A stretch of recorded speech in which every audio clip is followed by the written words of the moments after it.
to the Mavs Fans for Life podcast. I'm Landon Thomas, joined by my co-host Shahnavaz Makhani, who just returned from Vegas. Yes, sir. Shahnavaz, how was your Vegas trip? Vegas was great, man. Went to the When We Were Young festival, a bunch of emo rock bands that I used to listen to when I was in high school. There we go.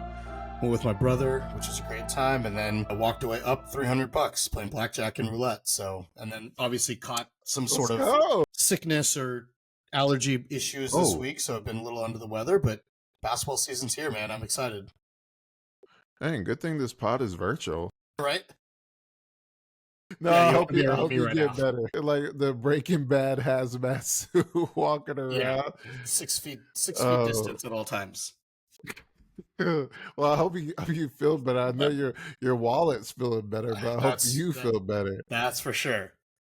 That helps. All right, Shahnavaz. So today is the Mavs season opener. This podcast episode is the Mavs season kickoff. I mean, we have a lot to talk about. We have, some news to share.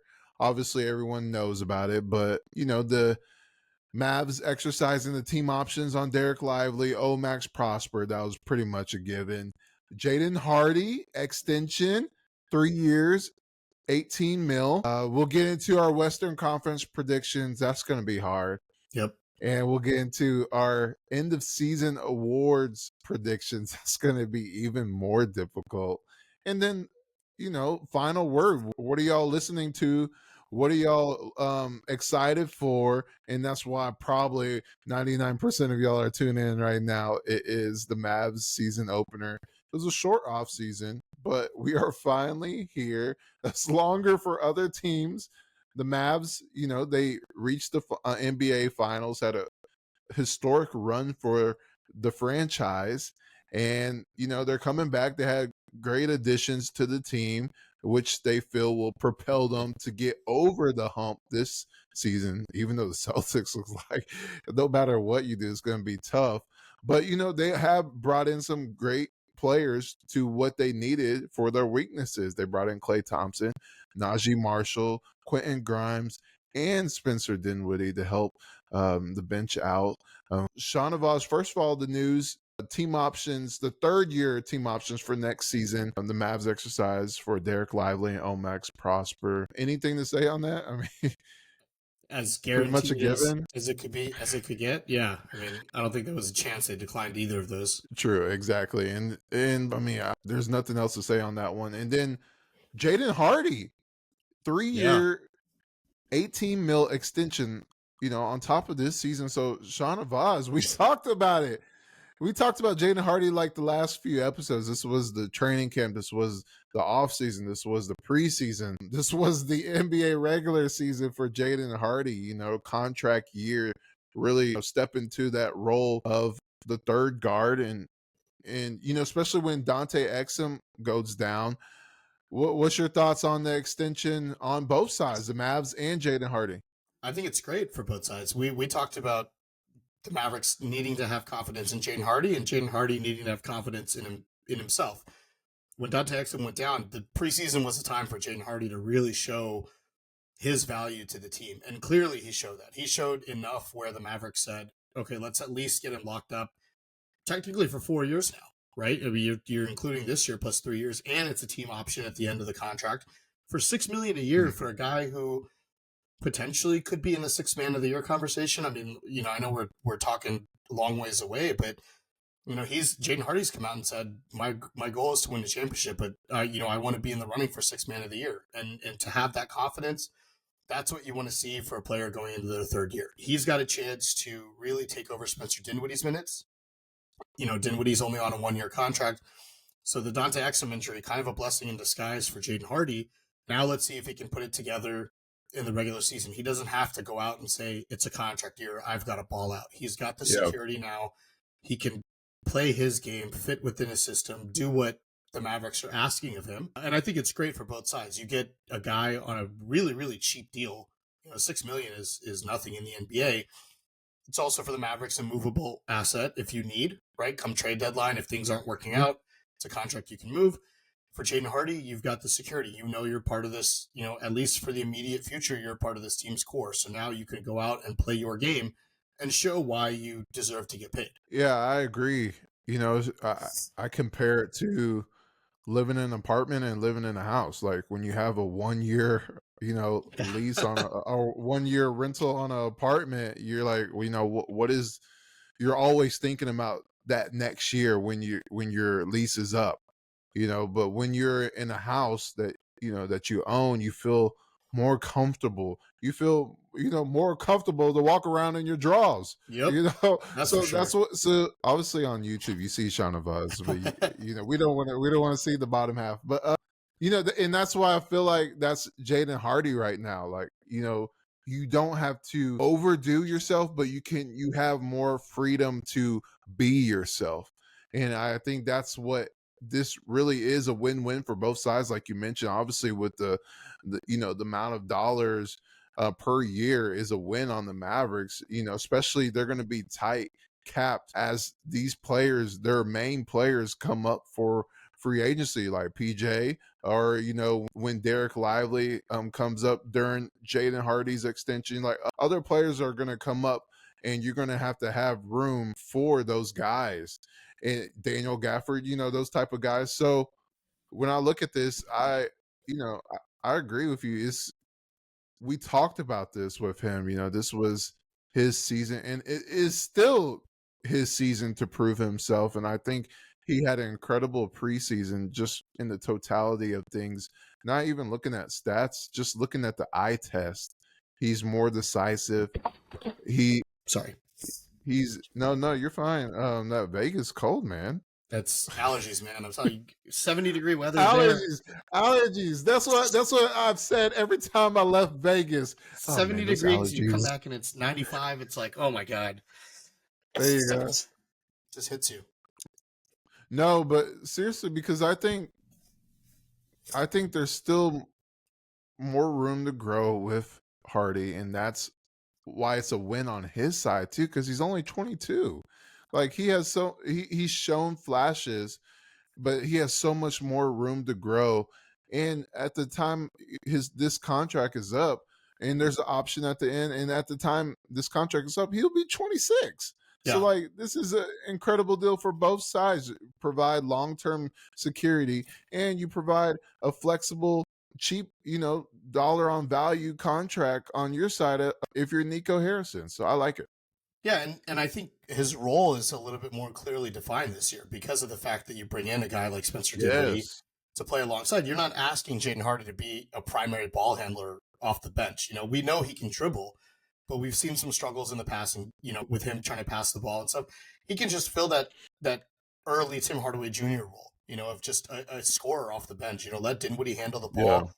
A lineup off the bench of Dinwiddie, Hardy, and Quentin Grimes, as your 1-2-3. I mean, that's a pretty solid, bench rotation. Yeah, it is, because you saw it in preseason, and they're obviously going to slowly work Maxey in. You can't just go give him playoff minutes right away. So you're going to see a lot of Najee at the 4 and them playing small ball. But it's going to be interesting how the minutes disperse with Luka back in the opener. But we can get into that later. So let's get into predictions. This is going to be tough. This is hard. We'll start with the Western Conference, and then we'll get into end of season awards predictions. So, Shahnavaz, do you want to go back to back, or do you just want to go 1 through 8, or do you want to do through play-in? What's your idea? Yeah, I think they're playing. Nobody cares about teams that don't make the play-in. We don't want to hear about the. Nobody wants to hear about the Clippers. Unless you're in the lottery. Unless you're in the lottery, priming up to select Derek Lively.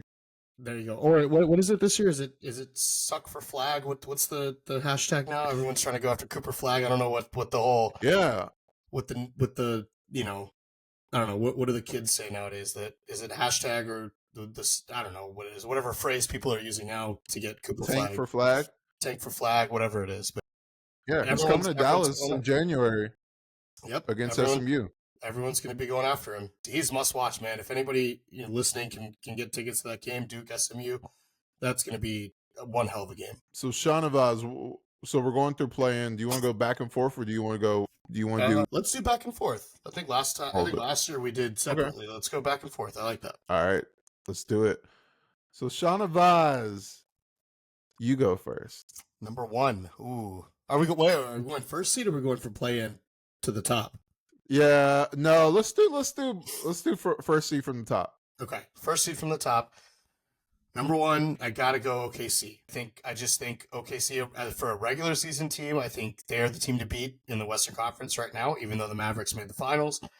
I think the addition of Alex Caruso, another year of Jalen Williams and Shea improving. I don't know how good the fit is with Isaiah Hartenstein and putting Holmgren at the 4. That's going to be interesting to see when Hartenstein comes back from injury. Yeah. But I just think Oklahoma City's built for the regular season. I think they could easily hit 60 wins potentially. I think they have a lot of depth. I think they're going to be a really good defensive team, so I'll give them the first spot. Yeah, I have OKC just because they're young, they're healthy. I mean, obviously outside of Hartenstein, but the team that came back from last season, those players are healthy, and you plug in Caruso for Giddey, and it just fits. You know what they needed, he plugs and plays that. I like Giddey as a player with the Bulls, but Caruso with the Thunder is just a match made, and they were the number 1 seed last year, so they just got even better. So yeah, I choose Thunder for number 1. All right, you got number 2. All right, number 2, I'm going to choose the Dallas Mavericks, and I think off of last season, what you saw after the trade deadline with PJ and Gaff, this team is just, they just keep creeping up, and I think they're trending in the right direction after the offseason signings. I think Najee and Quentin Grimes are very underrated. When you replace Derek Jones Jr., Tim Hardaway Jr., and who am I thinking? Derek Jones Jr., Tim Hardaway, and Josh Green.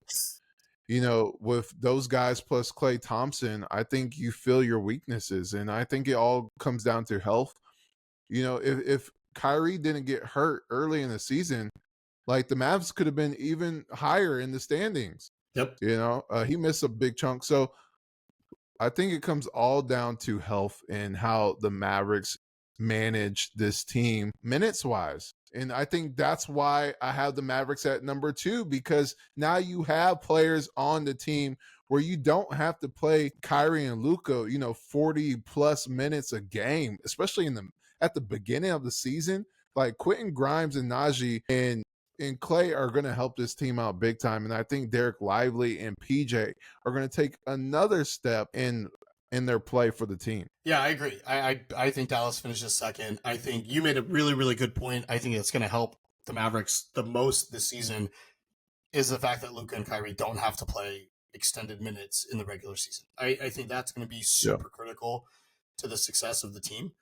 They're not going to be asked to go out there and go 35, 36 minutes a night. Like you can easily play them 31, 32, and you've got enough depth now where they don't have to play all fourth quarter. They don't have to. It's going to be really interesting to see Landon early on in the season with Jason Kidd's rotations. If the Mavs are up 10 in the fourth quarter and give up 6 straight points, like what does he do? Are you throwing Luka and Kyrie back out there? Or are you trusting, the other guys to maintain the lead and kind of continue to build it? I think that's going to be really interesting, but you're exactly right. I think the Mavericks have enough depth on their team where they can kind of withstand some of those games that maybe they couldn't have last year. And the growth from PJ in this offense, the growth from Derek Lively in this offense, and just Klay's redemption tour. I mean, I think Dallas is going to be a hard out in the Western Conference, and I agree. I've got them second. Okay. Who do you have third?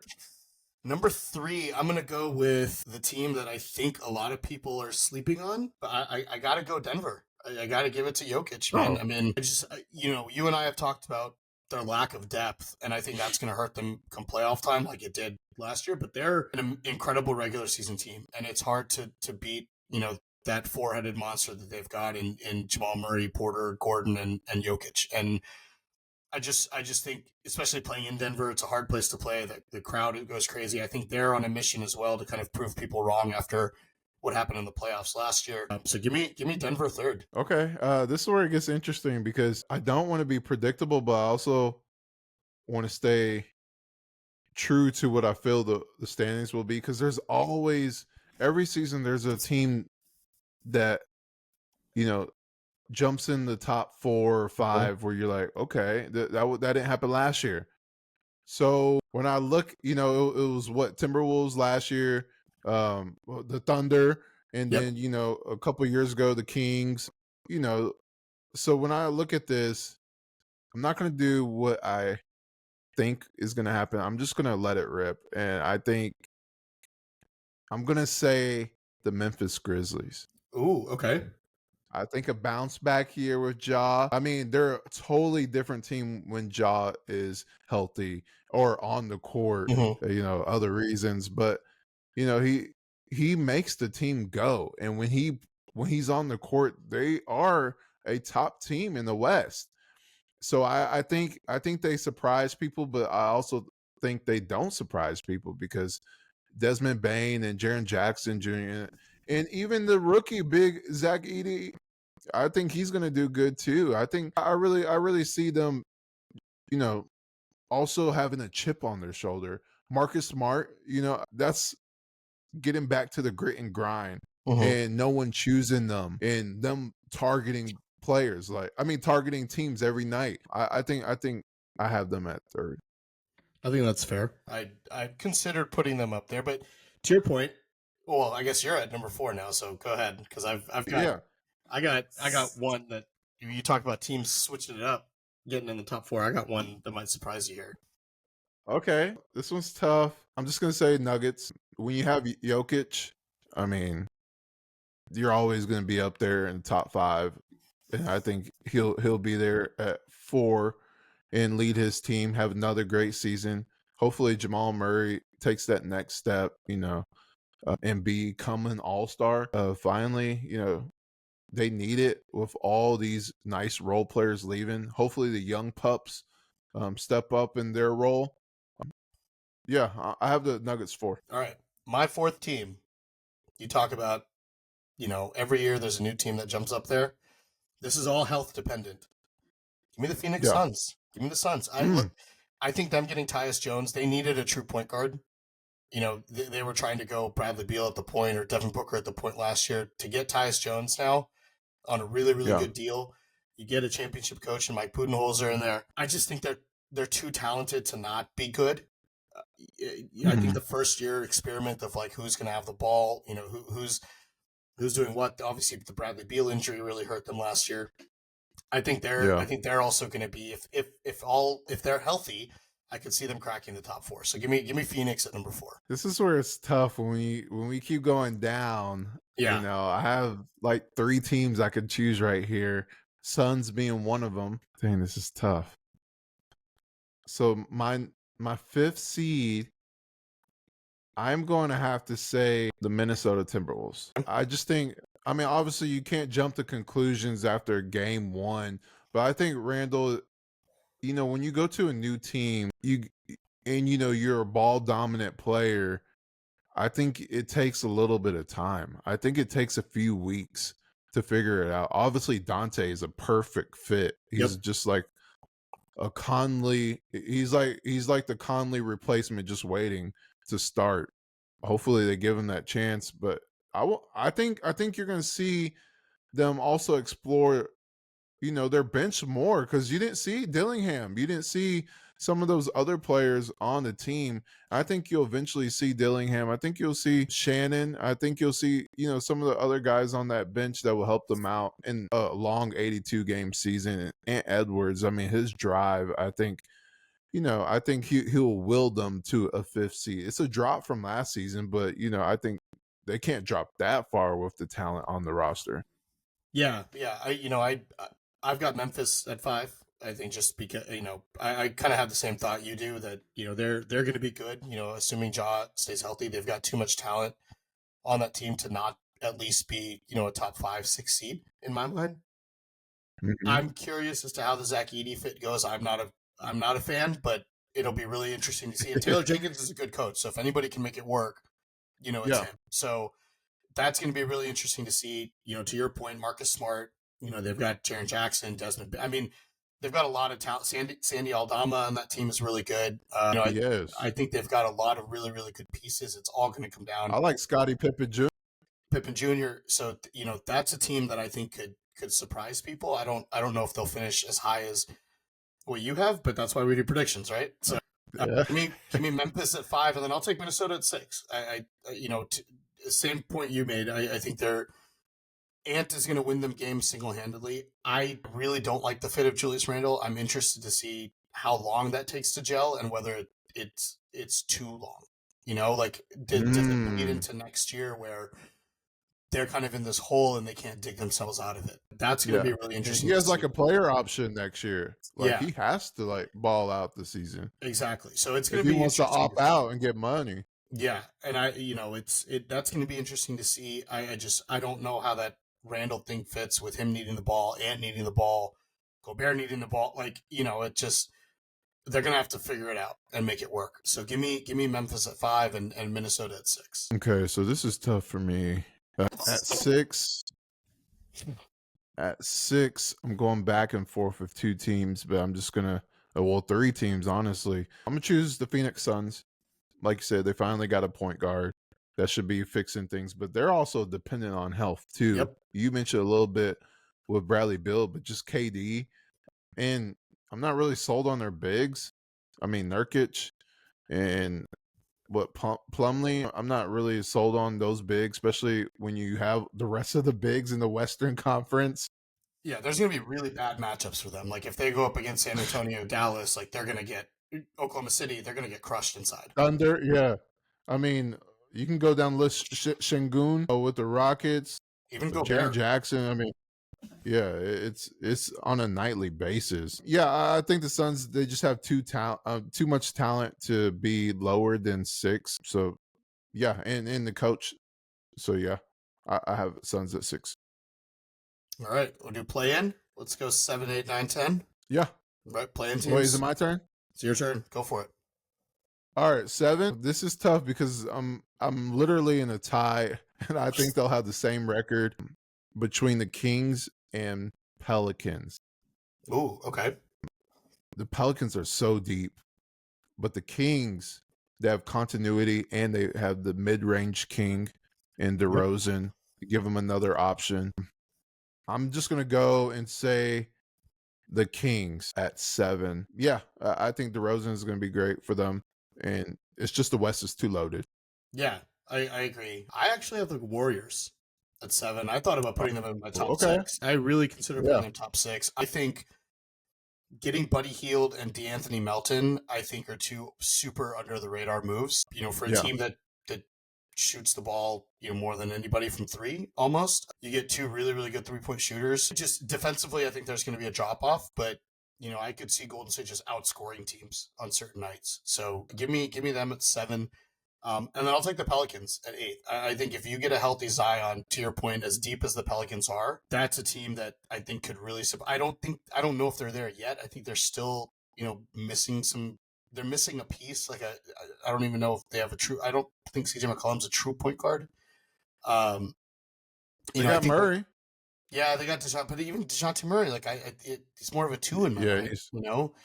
So it's that backcourt's a little weird. And again, it's all dependent on Zion's health. Can you really count on him? He's looked great so far, training camp, preseason, but that's going to be interesting. So give me Golden State at 7 and the Pelicans at 8 for the top 2 play-in teams. Okay. And my 8 is the Pelicans, like I just said, and you mentioned most of it too. I'm not sold on their big. I mean, they only have Tice, but in that rookie, but I think the rest of the roster is so loaded. I mean, we didn't even talk about Herb Jones or Murphy, who just got paid. I like him a lot. Love Trey Murphy. Brandon Ingram, he has to have a great year. I like Ingram a lot, but last year, they pretty much wrote him off, and he didn't step up either. So it's like, it's time for him to show people, put some respect on his name, or he's probably going to be out the door since they just gave Murphy the bag. And then Murray, I like Alvarado, and yeah, I like their McCollum. He's okay. He gets buckets, but I don't know if they're impactful buckets. Yeah, but I think they'll do I like their coach, Willie Green. So yeah, I give Pelicans 8. Let's see, 9. Whew. I was gonna go Warriors for the things that you said, but I'm going Houston Rockets. Nice. I like that. Houston Rockets. They barely missed it last year. I think they take another step up, but it might not look like it in the standings. It's just the West is too loaded. Yep. They could be. I was literally thinking of either Grizzlies or Rockets as my sleeper team this year, and I just chose the Grizzlies because the Rockets are still young. Yeah. But they are loaded as well. I love Reed Shepherd. He's awesome. Reed Shepherd's that was And Van Vliet. Yes, and Van Vliet better be having the best year of his career because next season he's Reed gone. should be the day one starter. Yep. You know, taking Van Vliet's spot. But Şengün, Jalen just got paid, and the roster is loaded. I mean, even the old timers like Dylan Brooks, the vets on the team are good. Jeff Green, you know, I like their roster. I like their coach is really good at coaching. So yeah, I say Houston at number 9. Yeah, I agree. I think Houston's there at the 9 spot, and for all the reasons you said, I think they're going to be an up and coming team. You know that teams in the West are going to have to contend with. You know, they're super young. As soon as they get all these players to start gelling together, and now they've paid everyone. It's all about building chemistry and building continuity. With you just brought in Ime Udoka. They're gonna be a force in a couple of years. I think and I want to see Jabari step up. Yeah, they're going to be really take another step. They're a league pass team for sure. If you got league pass, that's one team I'm watching every night. Like they're going to be fun to watch. And then number 10, I mean, I'm looking at who else is left, and really the only team I could consider that I think would be there is the Lakers. I just think because of the veteran presence of LeBron and AD. I think the Lakers are probably a play-in team. I don't know if they're anything better than that. I don't even know if they make it out of the play-in. They may lose the first game, but I look at all the other teams that are left in the West, and I think the Lakers are the best of those for now. Yeah. And so give me the Lakers at 10. So you didn't have the Kings making the top 10 in the West. Oh, I didn't have the Kings making the top 10. No, those are your picks. I'm just asking. You know what? I like the Kings. I think I would go back and forth on the Kings and Lakers. I think this whole De'Aaron Fox drama that's going on in Sacramento, him not accepting the contract extension, something's going on, and it's a little, it's one of those, where there's smoke, there's fire, right? It's kind of like one of those things where I'm like, I don't know, man, like how is De'Aaron Fox going to be a King come playoff time? Like, who knows? If he's not accepting a long-term extension, like, they're gonna have to get something for him, right? It's kind of one of those. Yeah.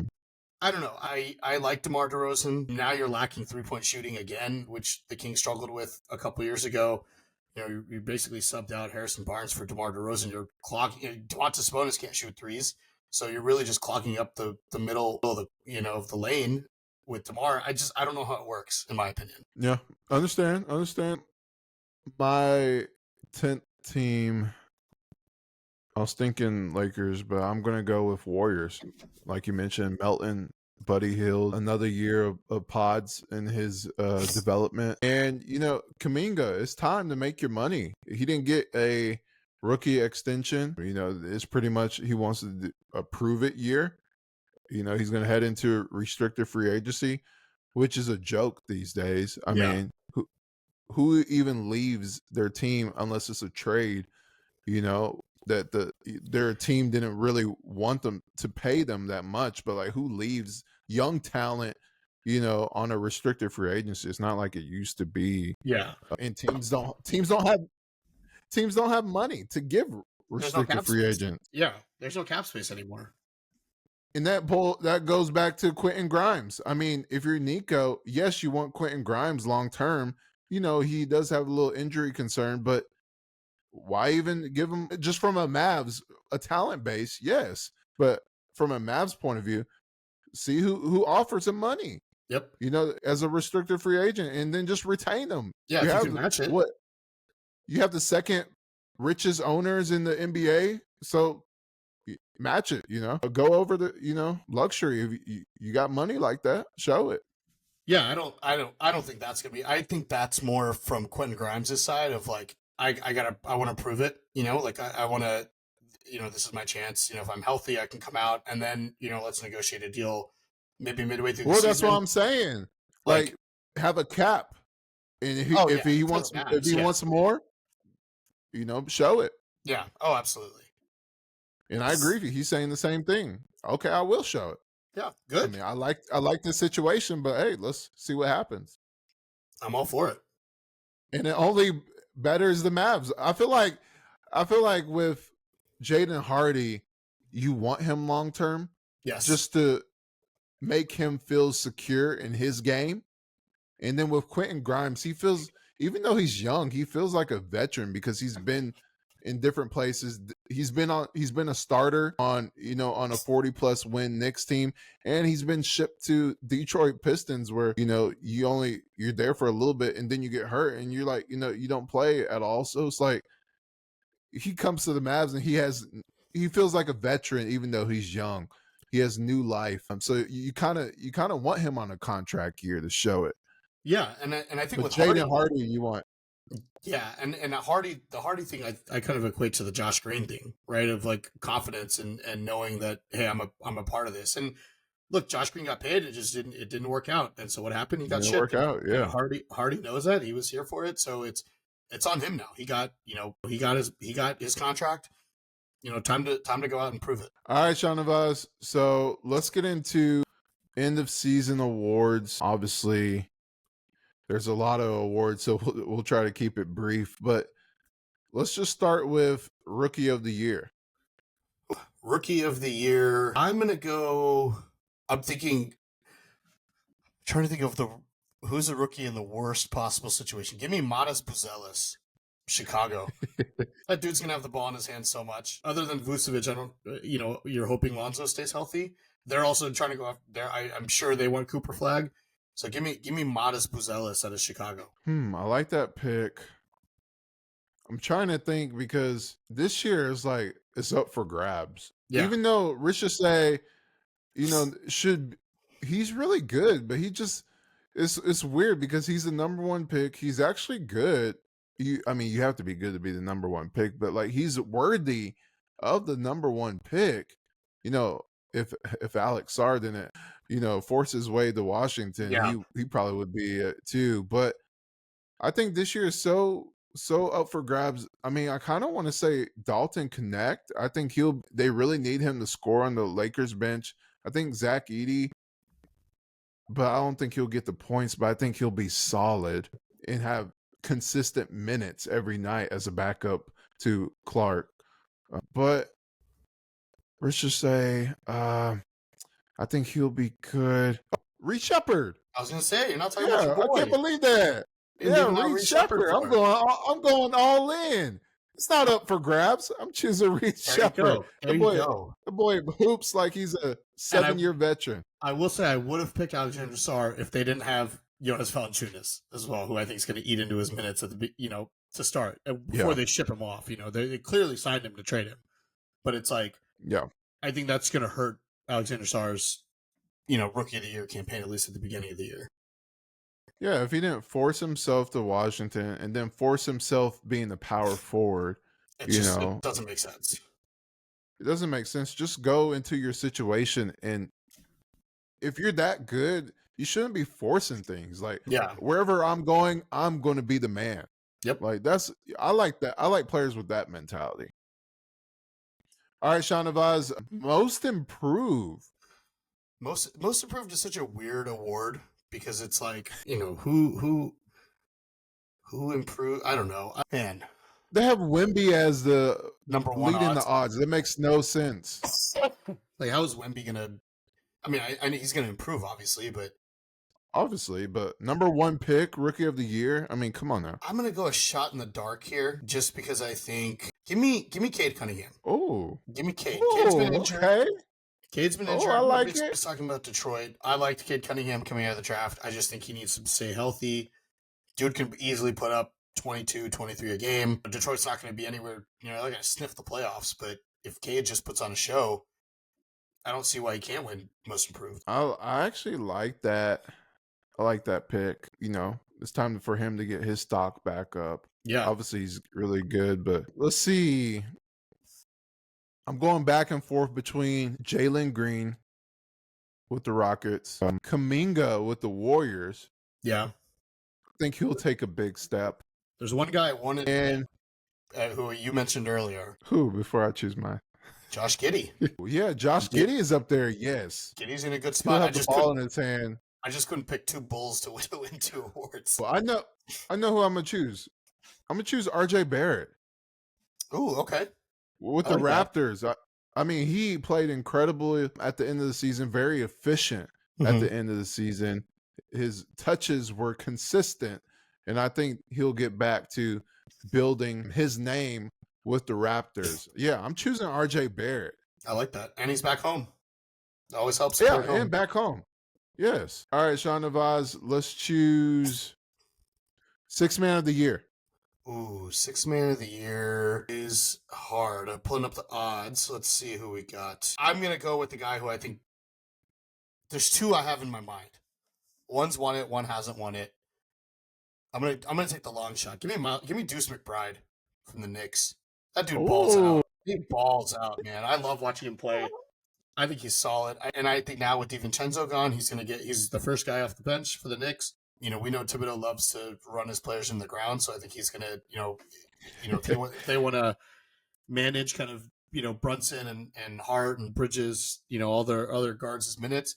I think Deuce is going to get a lot of playing time, and I think he's got a real chance at winning that. Yeah, I like that. He's like the only guy that can score off the bench. I mean, unless you think of inconsistent campaign. Let's see. That's a good pick. I like Dante. Oh man, I like Dante with the Wolves. I like Hawkes with the Heat. Yeah. Nasri, he can come back. This is tough. But I'm gonna go with Pacers 6th man. Ooh. Benedict Mathurin. Nice. I like that pick. He's coming back from injury. With that Pacers team after the year that they had, I think he's gonna have a big year to show that, that he takes the Pacers to another level since they played without him at the end of the season in the playoffs. Yeah, I would not be shocked if he won. I think the Pacers are a sneaky good team. We saw last year what they did. They just need to stay healthy and have, some questionable officiating go their way, and they could have been, a little bit better than the season ended last year. Yep. Okay, Shahnavaz, let's do defensive player of the year. It's going to be Wemby. I don't even know why. They should just rename it the Wembanyama Award. It's going to be his for the next 20 years anyway. Yeah. He's at least going to get the next 4. Yeah, I have Wemby if he's healthy. Yeah. Hopefully he is. I have Wemby. There's nothing to say. He's incredible defensively and offensively, but defensively, this is his award. Coach of the year. Ooh. Coach of the year is tough because I'm thinking. You look at Western Conference, who's the surprise team? I don't know if Budenholzer is going to get it, even if the Suns finish top 4. I'm gonna go Ime Udoka. I think if the Rockets make the play-in, I think Udoka definitely be coach of the year. They're a young team, man. I think that's definitely coach of the year worthy for me at least. I mean, the West is going to be so tight that it could be a situation like last year where you're a game out of 6th, a game out of 5th, but you're in the play-in. I just think Udoka's going to have them play, amazing basketball. We saw it last year. Like they almost snuck in. So give me Udoka. Give me the long shot. Why not? Okay, I like the pick with Udoka if the Rockets finish higher because with my wild card, I was thinking Grizzlies or Rockets, but since I chose the Grizzlies as the 3rd seed. And just the buzz around them, Ja being back, he's going to be an all-star. Bane and Jaren Jackson Jr., they're going to step up. I think I'm going to give it to Taylor Jenkins. Even though I have Mavs at the 2nd, I feel like Jason Kidd doesn't get a lot of love with Coach of the Year. I agree.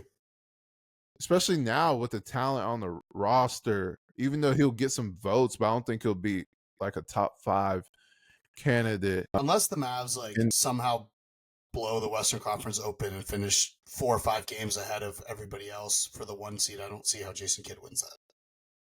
yeah, and the East, I mean, yeah, it's gonna be tough unless Tibbs, he gets second seed and they really look dominant in the regular season. It's just that Celtics are above them. Yeah, I'm gonna stick with Taylor Jenkins. Knicks are off to a bad start if that's how it's gonna go. I mean, can you give Missoula the coach of the year, even though their talent is no way. Their talent is so good? Nah. Okay. Yeah. All right. MVP. I'm gonna say it every year until he wins it. It's gonna be Luka. It's like a rerun every season. He should have won it last year. I think this year you're gonna see a dip in scoring, but I think you're going to see a more efficient Luka. I think you're going to see the highest assist numbers he's had in his career. And I think you're going to see a more concerted effort on defense. I think you're going to see less complaining to the refs. I think we saw how that hurt them in the finals last year. And I just think now this is the best team that he's ever played with. And this is the chance you've got 2 veteran guys on the team that have both won titles that can teach him what's left for him to learn. Not that there is much, but he's going to come back hungry. Making the finals, losing it. Great players always come back wanting more. And so I think he's going to be on a mission. I'm sure he hears the discourse about him and the Mavericks and how everyone's picking Oklahoma City and Shea and there's no talk about Dallas. And I think it's a chip on the shoulder season for the entire team, but especially Clay and especially Luka. And I think Luka balls out and wins MVP this year. Yeah, I think Luka as well. I think he should have won it last year. I think the only thing hindering him has been wins. And I think with him having a second seed, in both of our predictions, I think there's no excuse. And with the things that you mentioned, but also his physical appearance. I mean, he's in shape. He's ready to go. He looks lean. He doesn't also look just lean. He looks muscular, and he's probably looking like the best shape he's been in a few years just by looking at him. But yeah, I think it's time. He's put the time in. Now it's time for voters to give it to him. I mean, how many times can you give it to Jokic? And Embiid's not even going to play the 65 games, it seems like. So yeah, it's going to be tough between him and SGA because SGA will, in our predictions, have the first seed. And I don't think Tatum will have the ball enough. Because him and Jaylen Brown pretty much are co-stars, but there's difference because Kyrie lets Luka shine, but Jaylen Brown and Jason Tatum, they're kind of like 50-50, your turn, my turn. So I don't think he'll ever get, well, I won't say that, but I don't think he'll get a regular season MVP in the near future. Yeah.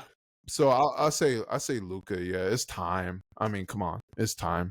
Yeah, and I think the efficiency is going to be through the roof. I think you're going to see, like you said, he looks in shape. He looks more muscular. He looks like he's ready to go. In health, I think he'll play more. Yeah, and you brought up a really, really good point. What's hindered him from getting MVP votes has been the slow starts to the season for the Mavs. They've always come out of the gate where they're like 500 going into December, and then they turn it on later in the year, and they've got to play consistent, too late, winning basketball. He's got to be the front runner from day one and just never let it go. And I think he can do it. I mean, I have no doubt in my mind that he can do it, especially with the roster that Nico's put around him. Yeah, I agree with you. So Shahnavaz, those are our predictions. We'll see how they play out, but let's get to the final word. People are excited right now. The Mavs season starts tonight against the San Antonio Spurs on TNT. Wemby's in town. Luka and Kyrie and the rest of the team are back from a finals appearance, trying to get back to that platform that they were last season. Klay Thompson's first game. CP3 and Harrison Barnes helping Wemby, take the next step in the standings. Obviously, we didn't have them in the top 10, but you would like to see them be the 11th team, Mm-hmm. just or even the 12th team if it's a loaded Western Conference. Just take that next step in surrounding Wemby with talent. So, what are some of the things that you look forward to tonight's game? Yeah, I want to see number one. I want to see Derek Lively in his defense against Wemby. I think that's going to be the matchup to watch. Yeah, Is his growth on the defensive end? We obviously know how well he can block shots, but he's going to have a tall task going up.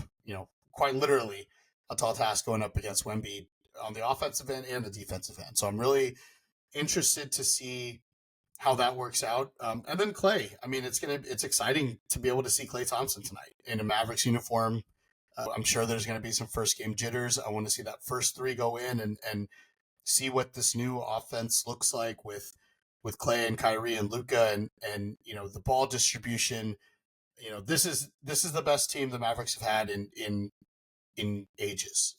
We've talked about how deep they are. We've talked about the talent that they have. It's time to put it all together.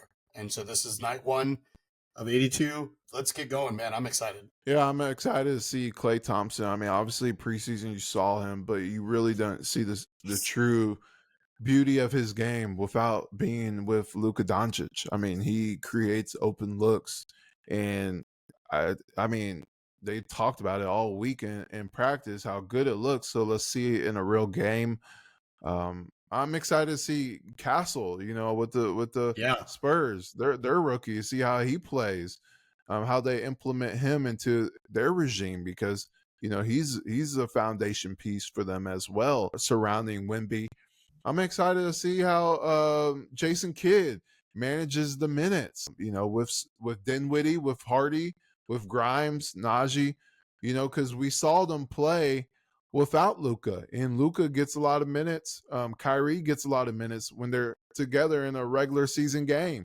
So how does Kidd manage the minutes outside of their two stars? And I'm excited to see who he rolls with as a starting center. Does he go with Gaff, where that's his blanket? And they both are very identical. And to Mm-hmm. be honest with you, I'm going to be honest with you, even though I love Lively's potential, I still think Gaff is better than Lively right now. Sure. And Yeah. and I think Lively is gonna. I think Lively right now is I think you should start Gaff because Lively plays good no matter what, like coming off the bench or starting. But Gaff, as the backup, he didn't play as good as he does as starting. And it makes sense when you just look at the rotations. But I think Lively's gonna start net. Oh, it could be at the middle of the season, but I just think you bring that continuity of last year's team in the playoffs at the end of the season, and you just plug in Clay in that starting lineup and Najee and Quentin Grimes for Derek Jones, Tim Hardaway Jr. and Josh Green. Yeah, I don't have a problem with that. I would agree. I think right now you could say that Gafford's better. I mean, obviously Lively has more potential. We've seen Oh flashes yeah, of it, but it's only his second year, and he's already grown so much. I think it would be and wise they'll to play start. the same minutes. Yeah, it's a wash. I mean, and this team, we've talked about how egoless this team is, right? And so I don't think there's any, Derek Lively's not going to say, well, I need to start, I want to start, anything like Exactly. that. They both want to do it for the betterment of the team. So whichever way Jason Kidd decides to go, I'm totally fine with that. Yeah. All right, Shahnavaz. What is your prediction for Clay Thompson's stat line in the Ooh, season opener? His first game with a new team after what 13 years. yeah, I'm gonna say Clay has an okay night. I'm gonna give him 14. I think 14 points on like 4 of 13 shooting, couple free throws, 3 of those are threes. I think it's gonna, I think there's gonna be a little, obviously the nerves are gonna be a part of it. So I think it's gonna take a little bit of time to settle in, but he's gonna get those open looks, man. And he's just got to see a couple of them go down, and he's got to he's a smart enough basketball player to understand, where he needs to be on the court, and that might take a couple of games, but once it does, it's going to be beautiful to watch. But give me 14 points on 4 of 13 shooting and 2 assists. Yeah, I think he's gonna have a great opener. Just playing with Luca, like you said, so many open shots. I mean, he could literally get 16 a night easily. I'm Easy. just saying, like as the floor with this team, if he gets those open looks and has the rhythm, he's what, top 3 shooter of all time. I mean, Yeah. yeah, I think let me just say he's gonna have 17, 4 assists and 3 rebounds. I like it. Oh, and It'd I'm be a excited great. to see PJ. Yeah. PJ bringing I'm bringing excited the to see intensity. PJ bringing it up. I want to see Najee, the intent, the what do you call himself, the dog. I want to see that tenacity and that, I want to the see kind of, him get into it with CP3. yeah, I would love that. I would love that. And then I want to see Jaden Hardy. I mean, like, he's had a great preseason. Let's go show what you're all about. Take your spot in the rotation. This is your opportunity to shine. All right, folks, you heard it. This is the Mavs season kickoff. The Mavs play tonight, 6:30, early game at the AAC against the Thank God. Spurs. Yeah. How many 9:30 games did we have to sit Especially through the last year? national. I know those national TV games, man. Yeah, it's rough. Make sure y'all follow us on social. Thanks for tuning in to the Mavs Fans for Life podcast. Goodbye, everyone.